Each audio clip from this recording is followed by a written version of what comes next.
And Wales, like out of nowhere, are probably thinking, how did we not Yeah. win that in the end? Which just would have been mad. But I think if you're an Irish fan and you're looking at that game, Wales have done us a massive favour, actually. They've exposed a lot of weaknesses in the English side. England are trying to... I can't quite figure it out. It looks like they're trying to come away from a power game that has served them so well, and I don't know if they have that continuity to be able to develop, or the skill set, or the domestic league embraces it. Why come away from it. something then that has served you so well? Why? Well, we got to ask Eddie that, you know, and we'll probably get, oh, it's all good, mate, or something like that. But I don't know. And what epitomises it, I don't think the players know the direction they're being given, because they look a little bit rudderless on that field. Wales didn't look a whole lot better. They were going side to side, but got a lot on the edge. But, you know, players like Dombrandt there, they stood out. You know, there's like Marcus Smith as well. He really showed that he's up to that level. But again, Ireland will be looking at this going, OK, let's just mark him, mark the life out of him. They're going to give us up space in the edges. So with the way they play, Ireland, they're going to get a lot of easy meters and back our set piece.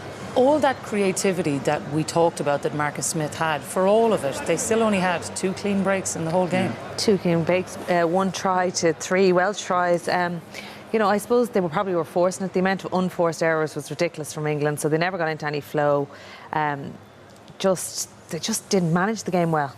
And I don't know whether that's a lack of leadership, whether they're missing the likes of Farrell to come back in and give that leadership, because they didn't have it today, even with Courtney Laws there. It was disappointing from them. And even defensively, like we saw some brilliant turnovers, but they weren't really pummeling up hard. We've seen from an English side before.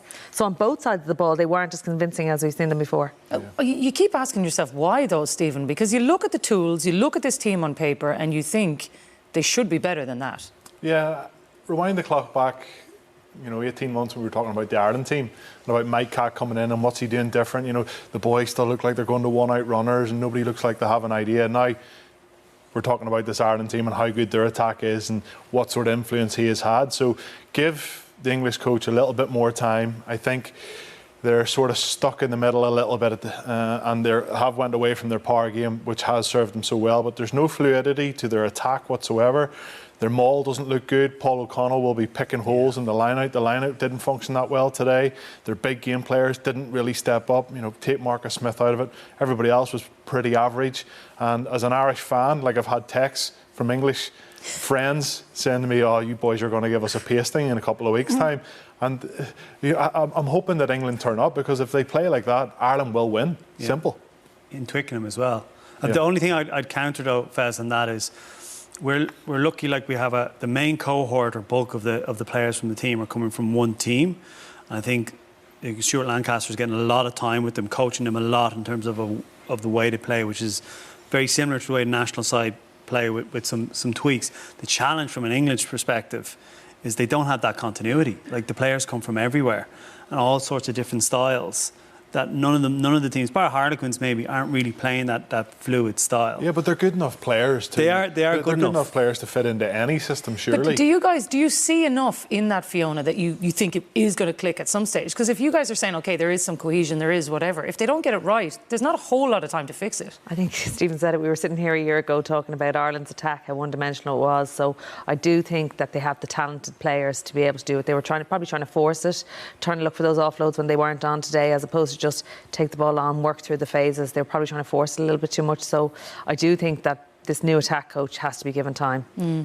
Going into their summer tour, if it doesn't improve after that, well, then you have issues. But I'd say that the quality of players they have, regardless of the lack of time they have together, that they should be able to put something more impressive than that together. Yeah. But the challenge with that is, I'm sorry I'm coming back to the Ireland reference, is that even in Ireland, they don't get the time with the players. They get the same amount of time that England get with them.